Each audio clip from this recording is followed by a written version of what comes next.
Jadi saya sendiri yang bikin program itu, saya khusus suruh anak-anak dari MD, kamu putar lagu yang betul-betul pernah hit dan paling enak didengar, begitu Bu. Klien-klien lokalnya juga termasuk aktif untuk beriklan ya? Iya, kalau lokal malah. Radio Visit.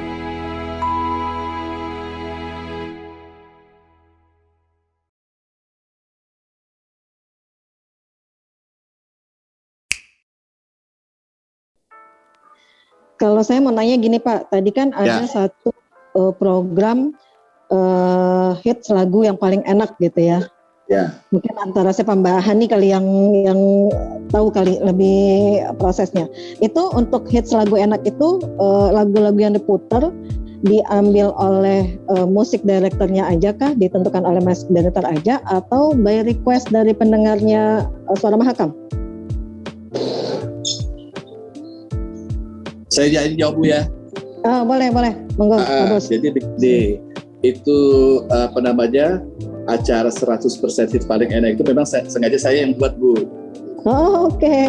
Ya, saya buat di situ agar supaya bagaimana Radio Suara Mahakam itu punya koleksi yang bisa bikin efek kejut gitu loh Bu. Yeah. Jadi begitu dengar lagu ini, oh ini lagu ini pernah saya dengar, ini pernah hit.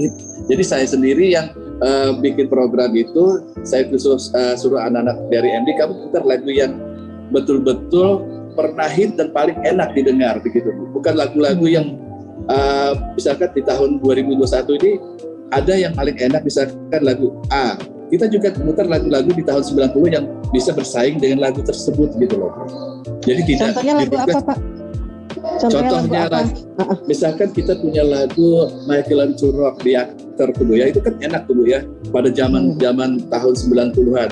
Kita compare dengan lagunya, enak juga sih lagunya si Adele gitu loh Bu, Someone Like You. Jadi kita gabungkan di sini, lagu ini enak tahun 90, lagu ini juga enak tahun 2000-an gitu loh Bu. Oke. Seperti itu sih saya. Jadi programnya seperti itu, tujuannya seperti itu. Jadi orang-orang di jam 12 begitu mereka keluar dari kantor, jalan menuju ke tempat makan apa bagaimana, mereka dengar Radio Suara Mahakam, lagunya enak. Begitu juga ketika mereka balik, tetap enak didengar begitu. Itu lagunya lebih banyak lagu-lagu mancanegara atau ada lagu Indonesia juga Pak? Sama 50-50, lagu Indonesia, lagu Barat 50-50. Jadi misalkan ini sebenarnya tadi ada program break session di jam 11 itu sudah masuk ke 100% paling enak, karena Bangkal Tintara cuma 1 jam aja mereka satu tahun aja mereka berada di jam 11 sampai jam 12. Lalu kemudian kembali lagi di jam 7 pagi itu kita ganti 100% paling enak. Jadi di jam 11 itu kita coba mainkan lagu-lagu yang middle up. Di jam 12 kita sudah agak sedikit turun, karena juga di jam 12 sampai jam 1 itu kan ada saatnya kita break untuk sholat zuhur apa segala macam. Kita main-mainkan lagu-lagu yang slow dengan middle, ada juga tempo yang middle. Lalu kemudian di jam 13 kita mulai lagi yang sedikit medium Bu. Sembari menemani mereka lah.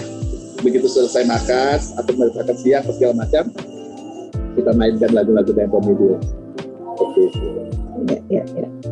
Kalau di Suara Mahakam ada program request dari pendengar nggak Pak? Tadinya ada di jam 16 sore. 16 sore kita misalkan teman-teman kita bikin request, tapi tujuannya begini biar mereka juga saat request itu mereka dengar suara mereka. Jadi mereka rekam via WhatsApp suara mereka, lalu dikirim ke radio, baru kita udarain. Informasi juga boleh saya masukkan di situ. Informasi apa, mereka misalkan punya informasi banjir di daerah sini, lalu kita udarakan suara mereka. Lalu mereka selain itu juga request Bu. Nah, itu acara itu berjalan di tahun 2019 ya. 2019 lalu kemudian di tahun 2020 kita ada sponsor yang ambil di jam segitu, lalu kita sudah tidak ada lagi. Jadi untuk sponsornya itu 1 tahun, sebenarnya 1 tahun. Wah, keren, enak dong ya. Pegadaian. Oh, itu pegadaian lokal berarti ya Pak ya? Iya, 1 tahun diambil di situ. Jadi kita udah kita jual aja program itu. Ya, itu pegadaian klien-klien lokal kok tadi bisa dibilang yang diinfo sama Mbak Hani pas di profil tadi itu berarti hampir sebagian besar klien lokalnya lumayan banyak ya Pak ya, masuk di di sponsor atau di spot atlet aja ya Pak ya? Sponsor Bu. Sponsor mereka. Jadi sampai satu Mbak Lia yang lebih paham. Oke.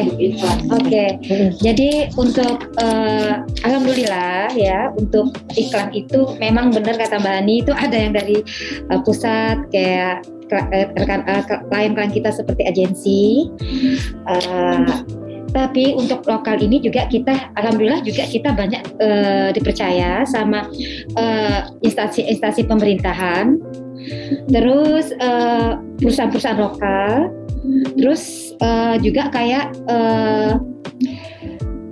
instansi swasta juga. Jadi kalau untuk lokal itu memang contohnya ya, kalau misalkan iklan-iklan yang kayak dari Unilever itu kan dari pusat ya Mbak Hani ya biasanya ya. Seperti itu ya. Cuman kalau lokal ini biasanya kita kayak mall gitu, terus grand opening ya kan Mbak Hani, grand opening mall di sini atau grand opening toko-toko gitu, seperti itu. Terus ya contohnya kayak kemarin itu kebanyakan tuh kalau lokal tuh ya Mbak Hani itu biasanya tuh toko atau rumah makan besar seperti itu dari kami dari lokal itu kami melakukan iklan dari mereka. Terus kayak dari rumah, kami juga barusan kerjasama dengan rumah sakit umum daerah yaitu Awe Syarani, kayak semacam rumah sakit umum daerah khusus Kota Samarinda ya, Provinsi Kalimantan Timur. Itu kita juga dipercaya untuk mengupdate gitu berita sekarang ini lagi seperti ini loh kondisi Samarinda. Pas lagi COVID itu juga Mbak Ani, jadi kita digandeng mereka untuk bekerjasama seperti itu. Jadi memang kalau di lokal itu banyak sih Mbak Ani, nggak bisa saya sebutkan satu-satu iklannya, dari yang perusahaan besar sampai yang ya menengah juga ada. Iya. Kalau di kira-kira persentasenya antara lokal dengan Jakarta dengan nasional berapa persentasenya Mbak? Sepertinya sih 60-40 Bani, 60 lokal malah. 60 lokal, 40 dari Jakarta dan iya, benar. 60-40. Kalau saya dapat order gitu ya Bani ya. Dari agent itu 40, dari 60 itu lokal. Alhamdulillah. Berarti termasuk klien-klien lokalnya juga termasuk aktif untuk beriklan ya? Iya, kalau lokal malah. Alhamdulillah. Pak Rizal, ada mau ditanya lagi Pak Rizal ya? Ada nih. Pertama-tama minta maaf dulu nih, sinyalnya saya kadang-kadang ini lagi seru-serunya tiba-tiba mati. Aduh. Mbak Lia boleh nanya ya? Oh bisa, silakan Pak Rizal. Salam kenal dulu Mbak Lia. Kayaknya aku udah pernah ketemu belum ya sama Mbak Lia ya? Kayaknya belum pernah ya Pak Rizal. Belum pernah ya? Iya. Kayaknya belum Pak ya, belum. Bapak pernah ke Samarinda? Bapak udah pernah ke Samarinda? Saya udah pernah ke Samarinda. Udah. Dulu saya lihat Radio Samarinda sibuk ngurusin antena. Oh gitu, bikin tower ya. Iya.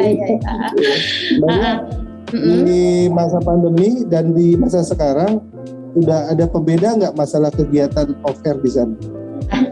Oke, baik Pak Rizal. Jadi memang benar kalau jelas kita ada perbedaan, jelas ada penurunan ya. Jadi kita sebelum pandemi memang kita bisa dibilang lumayan lah ya kegiatan itu, kegiatan iklan, event atau yang berhubungan dengan iklan dan event itu memang kita lumayan banyak. Tapi semenjak pandemi ini, apalagi pandemi 2 tahun yang kemarin itu kita memang agak sepi Pak Rizal. Karena kita juga kegiatan kan juga dibatasin oleh pemerintah. Jadi hampir mungkin kita tidak mendapatkan event outdoor, event yang di luar seperti itu, yang kayak ya yang sering kita lakukan itu misalkan grand opening, terus konser seperti itu ya Pak Riza, konser. Lagi kita kan konsernya Iwan Fals tuh di 2000 berapa itu tadi saya kami adakan filenya. Ya yang intinya yang keramaian-keramaian itu kita tidak membuat itu gitu, dan kita juga tidak membuat agenda pastinya untuk itu karena kan tidak boleh.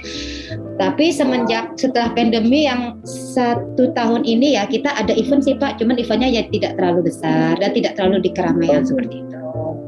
Seperti itu Pak Riza, memang ada perubahan lah sedikit, jelas ada penurunan.